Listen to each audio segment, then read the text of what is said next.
샬롬, 3일간 평안하셨습니까? 세상 속에서 승리하셨습니까? 세상은 험하고 우리의 일상은 녹록지 않지만 그럼에도 우리 주님께서 주시는 승리가 우리의 삶의 자리 가운데 함께 하기를 간절히 바랍니다. 우리 옆에 있는 홍광의 가족들을 향해 이렇게 축복하겠습니다. 승리하시기 바랍니다. 승리하시기 바랍니다. 감사합니다. 여러분, 승리는 무엇일까요? 사전적인 의미를 생각해 보면 겨루어서 이기다 하는 뜻을 가지고 있습니다. 겨루어, 싸워 이기는 것이 바로 승리이지요. 한자 중에 천시불여지리라는 말이 있습니다. 하늘의 때는 지리만 갖지 못하다 하는 뜻인데요. 전쟁을 할 때, 싸움을 할 때 아무리 힘이 강하다고 해도 유리한 지형을 차지하고 있지 않으면 승리할 수 없다는 교훈을 담고 있는 말입니다. 강한 힘보다 유리한 지형, 위치, 또 고지를 차지하는 것이 중요하다, 승리에 있어서 아주 중요한 요소이다라는 말입니다. 또는 풍림화산이라는 말도 있습니다. 바람과 숲과 불과 산이라는 뜻인데요. 바람처럼 빠르게, 숲처럼 고요하게, 불처럼 맹렬하게, 산처럼 묵직하게 적을 엄습한다, 이런 뜻입니다. 기회가 왔을 때 이렇게 바람처럼 빠르고 불처럼 맹렬하게 공격해서 승리를 거두어야 한다 하는 의미입니다. 혹은 성동격서라는 말도 있습니다. 동쪽에서 소리를 내고 서쪽에서 적을 친다는 뜻인데요. 적을 유인해서 이쪽에서 공격하는 채 하다가 혼란한 틈을 타서 반대쪽에서 공격을 해서 상대방을 교란시켜서 이기는 일종의 전략을 의미합니다. 세상을 살아가는 일이 싸움을 해서 이기는 것이 쉽지 않기 때문에 저마다 이러저러한 전략들을 세우고 힘을 강하게 키워서 최대한의 능력으로 싸워 이기고자 하는 것, 여러 가지 전략과 전술을 준비하여 승리하는 것, 이러한 싸움의 기술들이 우리의 삶의 자리에 있습니다. 여러분도 하나씩은 있지 않으십니까? 아무리 착한 사람이라도 최후에 내밀고자 하는 비장의 카드 하나씩은 준비하고 살아갑니다. 내가 이렇게 착해 보이지만 이 선을 넘으면 나는 이 비장의 카드를 꺼낼 거예요. 내가 이렇게 순둥순둥하지만 이걸 넘어서면 나는 군뱅이도 꿈틀한다고 내가 가지고 있는 최후의 선을 낼 거야. 세상을 살아가면서 휘둘리지 않기 위해서 나만의 비장의 카드를 하나씩은 준비하고 살아가기도 합니다. 세상을 사는 지혜일 것이고 나름의 노하우와 전략이라고 이해할 수 있습니다. 우리는 지금 대림절을 맞이하며 보내고 있습니다. 위임 목사님께서 대림절 첫 주에 말씀 전해주셨듯이 이 아래에 초들이 하나씩 켜지면서 첫 주에는 기다림과 소망, 또 둘째 주에는 회개와 평화, 셋째 주에는 만남과 화해, 그리고 넷째 주에는 사랑과 나눔, 그리고 기쁨의 의미를 더욱 깊이 담아가는 이 대림의 절기입니다. 여러분은 이 대림절을 어떻게 보내고 계십니까? 우리 그리스도인은 이 대림절을 어떻게 보내야 할까요? 참 재미있는 것은 교회력의 시작이 대림절인데 그 계절이 우리에게는 겨울이라는 사실입니다. 뭔가 어울리지 않는 느낌이 듭니다. 모든 생명이 잠들어 있는 것 같은 이 추운 겨울에 생명보다 오히려 죽음이 더 가까워 보이는 이 계절에 교회력은 새로운 시작을 알리고 있으니 말이지요. 어쩌면 이 사실은 우리에게 아주 중요한 것을 전해주고 있는 것 아닌가 생각해 봅니다. 새로운 생명의 시작이 죽음과 깊은 관련이 있다는 사실 말이지요. 모든 생명이 잠들어 있는 이때에 우리는 대림절 기간을 보내면서 더 깊고 새로운 생명을 발견하게 됩니다. 설교서두에 승리에 대한 이야기를 잠시 나누었는데요. 여러분, 승리는 무엇이라고 생각하십니까? 승리라고 하는 시가 있습니다. 시의 내용은 이러합니다. 승리가 무엇인지 아느냐? 더 좋고 편한 가능성의 유혹, 결연히 잘라버리고 주만을 따르는 것이 바로 승리이니라. 승리가 무엇인지 아느냐? 치열한 자기와의 싸움 허옇게 잠재우고 주만이 내 안에 사시게 하는 것이 바로 승리이니라. 승리가 무엇인지 아느냐? 하고 싶은 많고 많은 말 힘겹게 억누르고 주께서만 말씀하게 하는 것이 바로 승리이니라. 결과가 어떠해도 주님이 빛나시고 주님 평안 내 안에 있으면 그것이 바로 승리이니라. 세상을 살아감에 있어서 전략과 힘과 능력이 중요하지만 그것보다 더 중요한, 그리스도인에게 더 중요한 것은 그리스도라는 사실입니다. 예수님께서 우리에게 전해주시고 보여주신 그 생명의 역설이 바로 여기에 있지요. 예수님 당신의 생명을 내어주신 그 차가운 십자가가, 죽음의 자리인 십자가가 오히려 생명을 살리는, 온 세상을 구원하는 생명의 시작이 되었던 것 말입니다. 우리가 세상을 살아가는, 그리고 참된 이김의 능력은 강한 힘과 탁월한 전략에서 오지 않습니다. 오직 그리스도에게서 옵니다.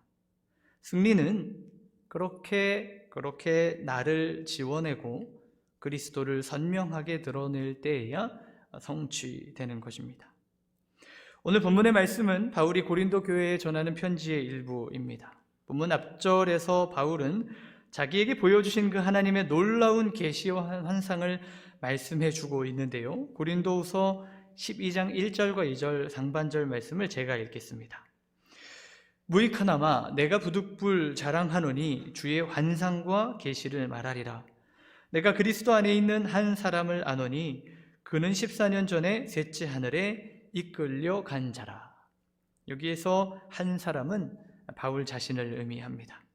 바울 자신이 하나님의 이끌림을 받아서 계시와 환상과 그 놀라운 셋째 하늘에 이끌려갔던 경험을 이야기하고 있는 것입니다.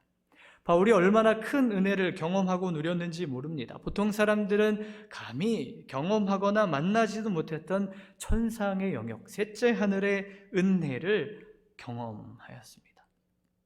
바울의 부르심을 생각해 보면 그때 또한 보통이 아니었지요. 사도행전 9장에 보면 바울이 예수님을 만났던 이야기가 기록되어 있는데요. 다메섹으로 가던 길 위에서 예수님의 배반자로, 원수로 그렇게 살아가는 그 삶의 자리 위에서 그는 예수님을 깊이 그리고 진하게 만납니다. 아주 강한 빛으로 찾아오셔서 자신에게 말씀해 주시는 그 주님을 만나고 주님과 대화를 나눕니다. 바울의 인생 가운데 얼마나 많은 경험과 체험과 신비한 일들이 있었는지 모릅니다. 우리 성도님들도 그러한 체험을 기대하십니까? 주님께서 우리에게 신비와 환상과 놀라운 계시들을 열어 보여주시기를 소망하십니까? 개인적으로 또 우리가 함께 바라기는 하나님께서 우리에게 날마다 그 새로운 하나님의 은혜를 알려주시기를 소망하고 기도합니다. 그런데 참 이해하기 어려운 지점이 있습니다. 그것이 오늘 본문의 말씀인데요. 우리 7절 말씀을 함께 읽겠습니다. 여러 계시를 받은 것이 지극히 크므로 너무 자만하지 않게 하시려고 내 육체의 가시 곧 사탄의 사자를 주셨으니 이는 나를 쳐서 너무 자만하지 않게 하려 하심이라. 아멘. 바울이 자신의 하나님 경험, 하나님의 계시, 환상, 셋째 하늘에 관한 이야기를 계속해서 들려주는 가운데 이런 이야기를 전해주고 있는 것입니다. 하나님의 계시를 너무 크게 경험해서 하나님께서 나에게 육체의 가시, 곧 사탄의 사자를 주셨다. 여기에서 육체의 가시라고 하는 이 가시는 뾰족하게 찌르는 가시를 의미하기도 하고 혹은 아주 날카롭고 큼직한 말뚝을 의미한다고 하기도 합니다. 말뚝이 깊이 박혀서 괴롭고 고통스러울 만큼 육체에 가시가 있음을 고백하는 것이지요. 아이러니한 일 아니겠습니까? 하나님의 은혜, 신비, 환상, 체험을 놀랍게 깊이 경험했는데 그것 때문에 하나님께서 아주 아픈 육체의 가시를 주셨다는 말입니다. 사탄의 사자가 늘 자신을 찾아와서 말뚝으로 찌르듯이 괴롭게 한다는 것입니다. 하나님의 역사, 하나님의 계시와 사탄의 사자가 자기 몸 안에 함께 있습니다. 어려운 부분입니다. 하나님의 역사는 우리 안에 모든 나쁜 것, 고통, 괴로움 다 몰아내야 하는데 그것이 맞는 것 같은데 하나님의 놀라운 신비의 역사와 사탄의 사자가 바울의 몸 안에 함께 있는 것이지요. 그것이 바울에게는 너무나도 고통스러운 일입니다. 이 육체의 가시에 대한 학자들의 다양한 견해들이 있습니다. 어떤 이들은 바울이 가지고 있었던 육체의 질병을 의미한다 이야기하기도 합니다. 간질이 있었다고 이야기를 하기도 하고 눈이 잘 보이지 않거나 안질이 있었다고 이야기를 하기도 하고 심각한 두통이나 몸의 연약함들이 있었다라고 이야기하기도 합니다. 혹은 어떤 이들은 바울이 가지고 있던 심리적인 괴로움과 두려움을 말한다고 설명하기도 합니다. 바울이 하나님 앞에서 너무 잘못 살았기 때문에 그것에 대한 트라우마와 괴로움이 늘 자신을 따라다녔다 이렇게 설명하기도 합니다. 또 어떤 이들은 바울을 대적하는 유대인들, 복음을 전할 때마다 자신을 죽이려고 따라다니는 이 복음의 반대 세력들을 육체의 가시, 사탄의 사자로 설명하는 것이다 이렇게 이야기하기도 합니다. 정답은 무엇일까요? 정답은 알 수 없습니다. 왜냐하면 성경이 그리고 바울이 그것에 대해서 명확하게 설명해주고 있지 않기 때문입니다. 아주 중요한 원리라고 생각하는데요. 우리는 성경이 이야기하는 자리까지만 가야 합니다. 그 이상을 넘어서 우리가 무엇인가를 확정하게 되는 것은 상당히 위험한 일이 될 수 있겠지요. 바울이 이야기하지 않고 성경이 이야기하지 않는 것은 일단 모르는 것으로 넘어가는 것이 좋겠습니다. 정말 중요한 것은 그가 어떤 육체의 가시, 곧 사탄의 사자를 가지고 있었고 그것이 바울에게 영향을 미치고 있었다라는 것입니다. 바울은 그 괴로운 육체의 가시를 가지고 주님께 나아가 기도합니다. 본문 말씀 8절을 제가 읽겠습니다. 이것이 내게서 떠나가게 하기 위하여 내가 3번 주께 간구하였더니. 바울이 3번이나 간절하게 기도합니다. 하나님, 너무나도 괴롭습니다.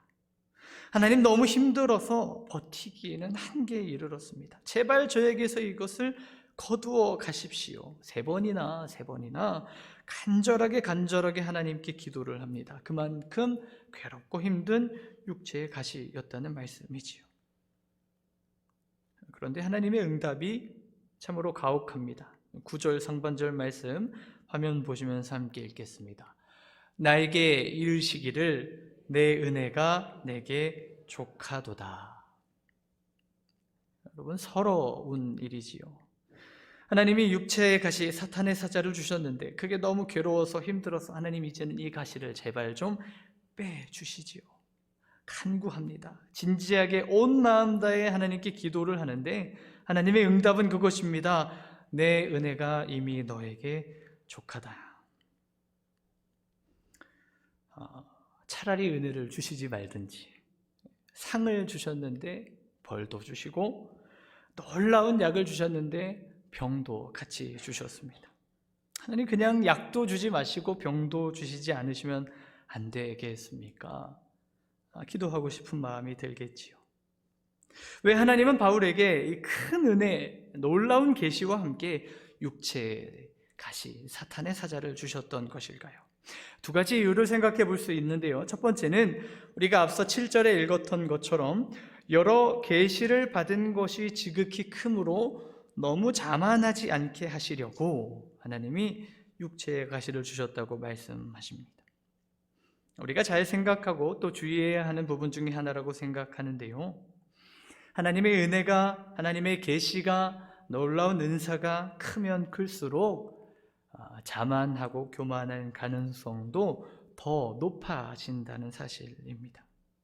인간이라면, 타락한 이 타락의 영향 아래 있는 사람이라면 모두가 마찬가지이겠습니다마는 하나님으로부터 받은 은혜가 크면 클수록, 그 선물이 많고 풍성할수록 교만해지고 자만할 가능성이 함께 높아진다는 사실입니다. 우리가 은혜를 많이 받을 때에, 하나님으로부터 좋은 선물들을 많이 받을 때에, 그래서 더 정신을 차리고 깨어 있어야 합니다. 내가 혹 그 은혜를 힘입어 자만하지는 않는지 경계해야 하는 것이지요. 그래서 하나님께서 우리에게는 큰 은혜를 주시지만 더불어서 고통을 함께 두기도 하십니다. 그것은 우리가 자만하여서 멸망의 길로 가게 하지 않기 위한 하나님의 고육지책임을 기억해야 합니다. 또 다른 이유, 하나님께서 바울에게 큰 은혜와 함께 육체의 가치를 주신 두 번째 이유는 이것인데요, 9절 중반절의 말씀입니다. 이는 내 능력이 약한 데서 온전하여 짐이라. 여러분, 하나님께 괴로워하며 자신의 육체의 가시를 제거해달라고 간구하는 바울에게 하나님 말씀하셨습니다. 내 은혜가 너에게 족하다. 그러면서 뭐라고 말씀을 하시는고 하면, 이는 내 능력이 약한 데서 온전하여짐이라. 하나님의 능력이 온전하여지는 때가 있다는 말씀입니다. 하나님의 능력이 완벽하게 이루어지는 때가 있다는 말씀입니다. 그 자리가 어디인고 하면 약한 곳이라고 말씀하십니다. 놀라운 말씀이지요. 하나님의 능력은 강하고 위대하고 측량할 수 없이 대단한 것인데, 그 하나님의 강한 능력이 온전하여지는 자리가 연약함의 자리라고 말씀하시는 것입니다. 바울이 약해지면 더 약해질수록 그를 통해 드러나는 하나님의 능력은 더욱 온전해진다는 말씀을 하나님이 전해주고 계시는 것입니다. 많은 사람들이 생각합니다. 우리가 승리하기 위해서는, 우리가 그리스도의 영광을 드러내기 위해서는 강력해야 하고, 뛰어나야 하고, 탁월해야 하고, 높아져야 합니다. 그런데 주님은 말씀하십니다. 내 능력이 온전하여지는 자리는 연약함의 자리이다. 내가 약한 그 자리에서 나의 강함이 드러나는 것이란다 말씀해 주십니다. 여러분, 혹 우리가 우리의 위대함과 힘과 전략과 능력으로 하나님의 강함을 드러내려고 했다면 우리가 뭔가 잘못 생각한 것은 아닐까요? 이 말씀에 비추어 생각해 보면 우리가 약해질 때에 그리스도의 강함이 드러나는 것입니다. 아니, 우리가 약해져야만 그리스도의 강함이 나타나는 것입니다. 혹 우리가 그리스도의 강함을 힘입어서 우리의 강함을 나타내려고 하지는 않았는지요? 하나님의 그 크신 능력을 힘입어서 우리의 위대함을 드러내려고 하지는 않았는지요? 우리가 그렇게 살아왔다면 이제는 방향을 돌이켜야 합니다. 그리스도의 강함을 이용하여 우리의 강함을 드러내는 것이 아니라 우리의 연약함의 자리 가운데에서 그리스도의 강함이 드러나도록 살아가야 하는 것입니다. 바울은 고백합니다. 9절 하반절부터 10절의 말씀인데요, 우리 함께 읽겠습니다. 그러므로 도리어 크게 기뻐함으로 나의 여러 약한 것들에 대하여 자랑하리니 이는 그리스도의 능력이 내게 머물게 하려 함이라. 그러므로 내가 그리스도를 위하여 약한 것들과 능욕과 궁핍과 박해와 곤고를 기뻐하노니 이는 내가 약한 그때의 강함이라. 아멘. 바울이 깨달은 것입니다. 나의 강함을 통해 그리스도의 강함이 드러나는 것이 아니라 나의 이 연약함의 자리, 육체의 가시, 고통, 괴로움의 자리에서 오히려 그리스도의 강함이 드러나는 것이구나. 내가 약하여 주님을 더욱 의지할 때에 그리스도의 강함이 나를 통해 나타나며 그 은혜가 머무는 것이구나 깨닫고 바울이 이제는 자신의 연약함을 자랑하며 기뻐하고 있는 것입니다. 여러분, 세상 속에서 약함을 드러내는 일은 먹이가 되는 일입니다. 누군가의 화살을 맞고 누군가의 비난과 조롱을 받고 누군가의 누군가로부터 괴롭힘을 당할 수 있는 여지를 주는 일이 되지요. 그래서 세상의 논리는 강함입니다. 싸워서 이겨야 하고 힘으로 눌러야 하고 전략을 잘 준비해서 상대방을 무력화하도록 하는 것이 세상이 가르쳐주는 싸움의 기술이고 승리의 길입니다. 그러나 우리 주님께서 우리에게 보여주시는 길은 십자가를 통한 생명의 길입니다. 십자가는 나의 강함이 드러나는 자리가 아닙니다. 오히려 가장 약한 그 자리에서 하나님의 나타나심으로 말미암아 가장 강한 역사가 일어나는 것입니다. 우리가 할 일은 더 강해지려고 노력하는 것이 아닙니다.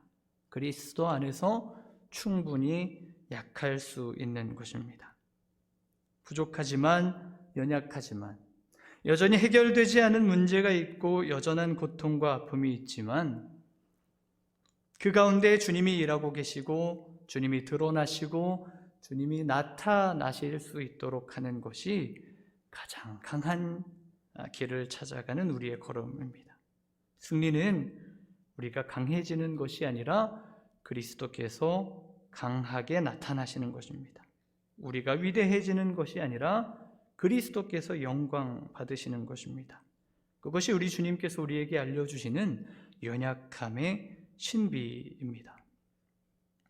사랑하는 홍강의 성도 여러분, 이 연약함의 신비를 우리가 함께 경험하고 누리며 깊이 알아가는 믿음의 여정 그리고 대림절 기간이 될 수 있기를 소망합니다. 가장 연약하고 문제가 많은 우리의 삶의 자리에 주님이 일하고 계심이 드러나고 주님이 생명을 일깨우심이 드러나고 우리의 연약함을 통해서 주님이 나타나셔서 그렇게 주님이 영광을 받으실 수 있도록 겸손히 우리의 연약함의 자리를 내어드릴 수 있기를 바랍니다. 그는 흥하여야 하겠고 나는 쇠하여야 하리라 고백했던 세례 요한의 고백이 오늘 저와 여러분의 삶의 자리에 가득하기를 간절히 바라고 기도합니다. 우리 함께 기도하실 때에 말씀을 기억하며 기도하길 원합니다. 여전한 고통 중에도 여전한 연약함의 자리에서도 주님을 바라보며 믿음으로 나아갈 수 있도록 인도하여 주시옵소서. 우리의 연약함을 통해서 주님의 강함이 주님의 영광이 드러나게 하여 주시옵소서. 우리 홍강 공동체가 서로의 연약함을 공격하는 것이 아니라 보듬어주고 아껴주면서 그리스도의 사랑을 온전히 이루어가는 공동체 되게 하여 주시옵소서. 조강민 유희 목사님을 중심으로 온 교회가 하나 되어 하나님의 그 나라와 뜻을 이루어가는 믿음의 공동체가 되게 하여 주시옵소서. 우리 말씀을 기억하며 또 우리 공동체를 위해 함께 기도하며 나아가겠습니다. 함께 기도합니다. 하나님 아버지 감사합니다. 우리를 부르시고 오늘도 말씀 가운데 우리를 세워주시니 감사합니다. 바울이 고백했던 것처럼 가장 연약한 그 자리에 그리스도께서 나타나시며 역사하시며 그것을 통하여 그리스도의 온전한 사랑의 역사가 나타남을 하나님 말씀을 통해 바라봅니다. 우리가 그동안 너무 강해지려 하지는 않았는지요? 우리의 강함과 능력과 전략으로 다른 사람을 이기려 하지는 않았는지요? 오늘 우리에게 가르쳐 주시는 십자가의 진리 예수 그리스도의 사랑의 자리를 깊이 생각하며 이 대림절의 기간 주님의 모습을 묵상하며 나아갑니다. 주님, 우리가 우리의 연약한 자리 가운데 인정하고 겸손한 마음으로 나아갈 때에 하나님 우리의 연약함 가운데도 일하시며 역사하시는 하나님의 사랑을 경험하게 하시고 우리 홍강의 공동체가 그 사랑과 은혜 안에서 서로의 연약함을 아름답게 세워가는 믿음의 공동체가 되게 하여 주시옵소서. 조명민 목사님을 중심으로 온 교회가 하나 되어서 사랑으로 보듬어가며 하나님 나라 이루어가는 믿음의 공동체 될 수 있도록 인도하여 주시옵소서. 그리하여서 참 하나님의 뜻이 하늘에서 이루어진 것처럼 이 땅에서도 온전히 이루어질 수 있도록 주님 우리에게 은혜의 은혜를 더하여 주시옵소서. 우리와 함께하여 주시옵소서. 우리의 부족함과 연약함을 통하여 일하시는 주님의 선하신 역사를 믿음의 눈으로 바라봅니다. 우리가 강하여져서 다른 사람을 이기겠다는 마음을 이제는 내려놓고 연약해도 그 자리에 나타나시는 예수 그리스도의 사랑을 품고 살아가기로 다짐하고 결단하오니 주님 우리의 걸음을 인도하여 주시고 그렇게 사랑으로 서로를 아름답게 세워가는 우리의 삶의 자리, 또 믿음의 홍광의 공동체 될 수 있도록 은혜를 더하여 주시옵소서. 하나님의 뜻이 하늘에서 이루어진 것처럼 우리의 공동체 가운데 아름답게 이루어지기를 간절히 바라오며 예수 그리스도의 이름으로 기도드립니다. 아멘.